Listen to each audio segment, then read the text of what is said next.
ঐক্যমত্য কমিশন থেকে ডক্টর ইফতেখারের অপসারণ এবং সন্ত্রাসী সংগঠন ইউপিডিএফ এর কার্যক্রম নিষিদ্ধ সহ ৫ দফা দাবিতে বিক্ষোভ অনুষ্ঠিত হয়েছে। বিকেলে ঢাকা বিশ্ববিদ্যালয়ের রাজু ভাস্কর্যের সামনে স্টুডেন্টস ফর সভরেন্টি এই বিক্ষোভ সমাবেশের আয়োজন করে। সমাবেশে স্টুডেন্টস ফর সভরেন্টির আহ্বায়ক মোহাম্মদ জিয়াউল হক বলেন, ভারতের পৃষ্ঠপোষকতায় পরিচালিত বাংলাদেশ, ভারত ও আরাকানে বিস্তৃত ইউপিডিএফ এর মতো একটা ত্রিদেশীয় সশস্ত্র সন্ত্রাসী সংগঠনের সাথে অন্তর্বর্তী সরকারের জাতীয় ঐক্যমত্য কমিশন কিভাবে বৈঠক করার নৈতিক সাহস পেল সেটা খতিয়ে দেখতে হবে। বক্তারা আরও জানান, বাংলাদেশ সেনাবাহিনীর সদস্য সহ পাহাড়ের বহু নিরীহ মানুষের রক্তজাতের হাতে সেই সন্ত্রাসীদের সাথে বৈঠক উদ্বেগজনক।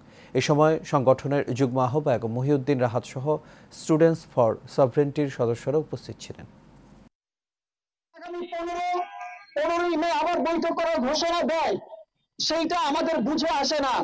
অন্তর্বর্তী সরকারের ঐক্যমত্য কমিশন এই সন্ত্রাসী সংগঠনের সাথে বৈঠক করার মাধ্যমে তাদের যে নৈতিক দায়বদ্ধতা বাংলাদেশের সার্বভৌমত্বের প্রতি, সেই দায়বদ্ধতা তারা হারিয়ে ফেলেছে।